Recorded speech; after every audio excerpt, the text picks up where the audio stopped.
So Compass becomes the world's largest real estate brokerage in a $1.6 billion acquisition of another large company. Let's talk about it. What's going on? It's your brother, your uncle, your favorite realtor's favorite realtor, Marvin. And I appreciate you stopping by the channel today where we're talking about some quick real estate news that you could use. So if you have heard, Compass, the very popular brokerage, has recently purchased in a $1.6 million merger the following companies here. And I thought that this was extremely important, especially for my real estate friends that are at these various brokerages and how this could potentially affect them. So I'm going to read the article here. It says Compass to become the world's largest real estate brokerage in $1.6 billion merger. Brokerage giant Compass is set, and this is Realtor.com. Brokerage giant Compass is set to become the largest real estate residential firm in the world after announcing a deal to acquire major rival Anywhere for $1.6 billion. Now, Anywhere is a holding company that owns the following brands: Century 21, Sotheby's, and Coldwell Banker. The all-stock deal values the combined companies at roughly $10 billion and will create what is by far the largest residential real estate brokerage in the world. Compass says the merger will expand its reach into every major U.S. city and 120 countries, with a combined workforce of 340,000 real estate agents globally. Compass was already the largest U.S. brokerage by sales volume, and Anywhere is the second largest. So I think that this is extremely interesting news. Let me know in your thoughts in the comments below. How do you feel about that? So there's a lot of agents that have varying opinions on this particular merger. Folks that are within the Compass, the Sotheby's, the Coldwell Bankers, and folks that are in other brokerages. I think my 2 cents on this is that we are looking at a consolidation out of necessity. Sales across the United States, real estate sales are down. And that's for a number of reasons that many of us we're aware of and we're feeling if we are buyer's agents and listing agents.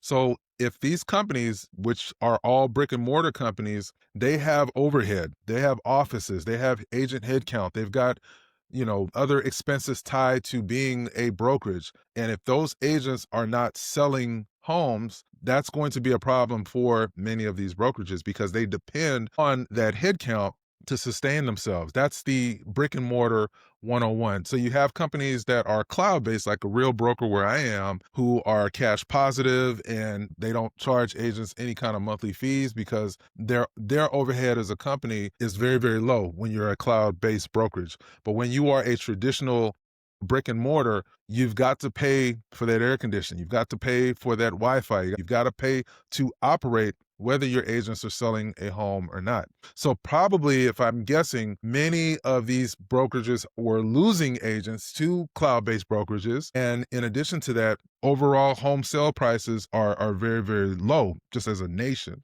So the consolidation starts happening when companies are not as profitable as they used to be. So Compass is in a kind of a peculiar situation because they had some issues with liquidity some time ago and profitability. So I think that this move is very strategic.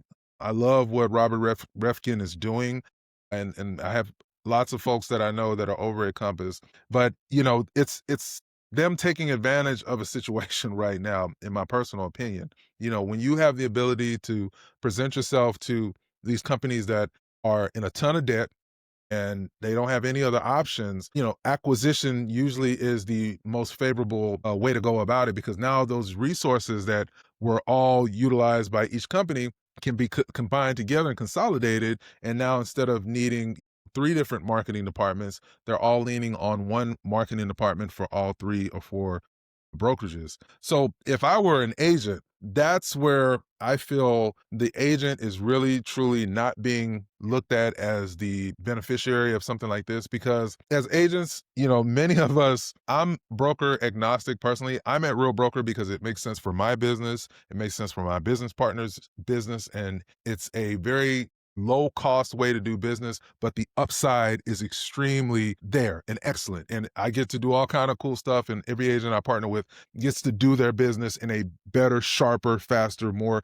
cost efficient way. But there are individuals that are diehard Sotheby's, they're diehard Coldwell Banker. and they fly that flag and wear that jersey because that jersey means something to them. And the problem with flying the flag of a particular brokerage is that that brokerage isn't going to ask for your permission before they make acquisitions and mergers. They're not going to ask the agent's permission. They're going to do what's in the best interest of their shareholders, which is ultimately what the name of the game is. So when you're an agent, you have kind of a conundrum because we're 1099. We're not employees of these brokerages. We are independent contractors, but there may be some individuals that are like, I'm not flying the flag of a Compass. I don't like what Compass is doing.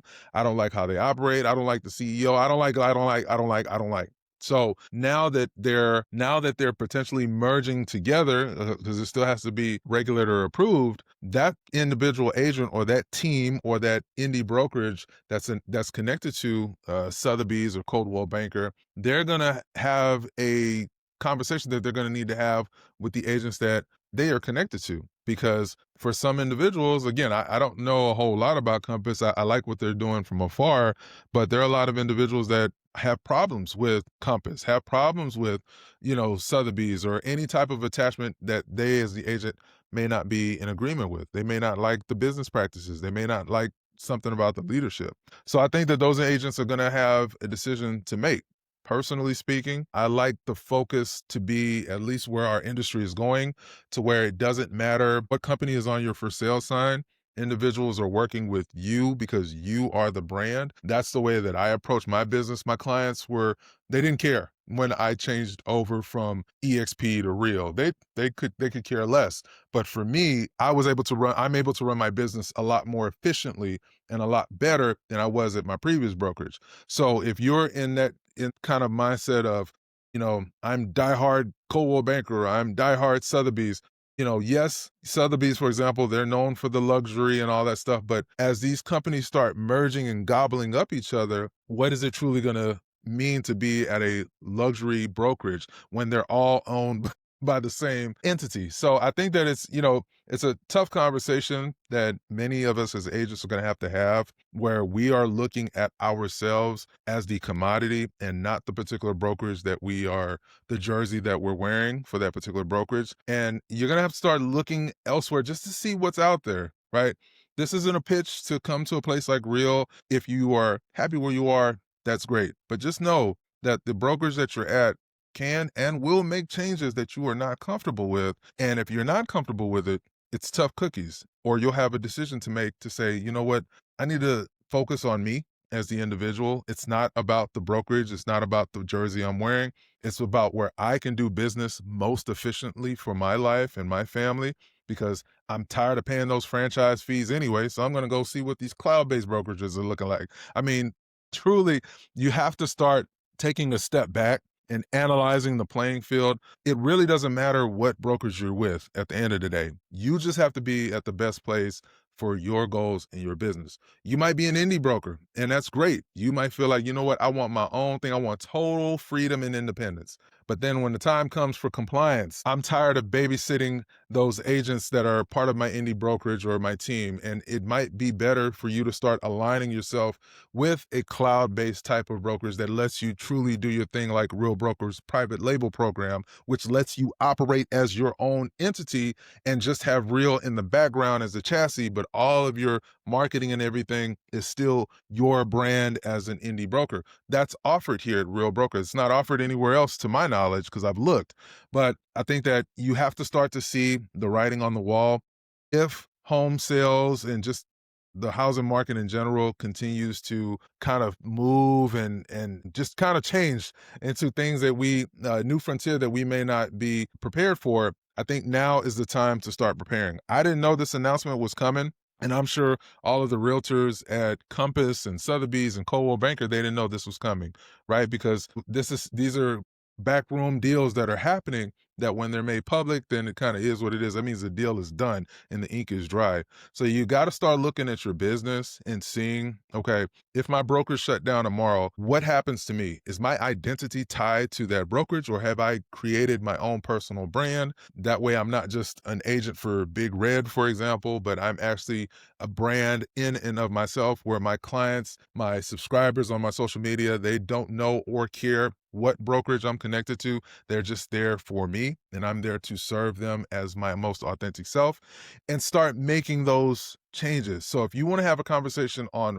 what real broker looks like, I implore you, take a look at your EXPs, take a look at your Epics, take a look at some of these other cloud-based models that are out there, but also explore what real brokers offering. We're doing some pretty cool things. I'm just being honest with you. We're doing some pretty cool things as a brokerage. We have the Real Wallet, which is we are the only brokerage that gives our agents a business checking account with a debit card that also you can accumulate points when you use your card that will help pay down your cap, help pay down some of your other expenses that are tied to being a real estate agent. No other brokerage is doing that. And that tells me that my company that I'm with, yes, they're focused on their shareholders, but they also realize that the agent is very, very important to their business and giving us ways to lower our expenses even more so that we can pour that savings back into our business, back into our marketing, back into growing our business, I think is a very business savvy way to encourage agents to stay in a place like Real Broker. There's nothing outside of the great compensation and all that stuff. It's still a brokerage with brokerage types of problems, but I can tell you that a cloud-based model, whether it's your EXPs or otherwise, I think that's where our industry is going to continue to shift to because cloud-based models are more focused on the agent as the brand versus the big red or the jersey that the particular big brokerage is flying. Because who knows, tomorrow it could be some more news. It could be that Keller Williams got absorbed by Remax. You never know what could happen in these real estate streets. And these companies are doing it because from a profitability standpoint, the money just isn't there like it was 20, 30, 40 years ago. So they have to do what they have to do. It's just like wireless companies. We now only have, what, three wireless companies, T-Mobile, AT&T, Verizon. Do y'all remember Singular Wireless? Do y'all remember VoiceStream, if you're old enough to remember? Nextel. I mean, these companies are now, they've been gobbled up by one of those three companies that I just mentioned. And that's where I think our industry is going. So I want you as the real estate professional to prepare for that and move your business in the right direction. And before you go, YouTube thinks this video is going to be pretty awesome for you. The algorithm has picked this video for you, specifically you. So before you go, take a look at this video right here where I talk more in detail about some of the strategies that have helped my business move in a positive direction. Until the next one.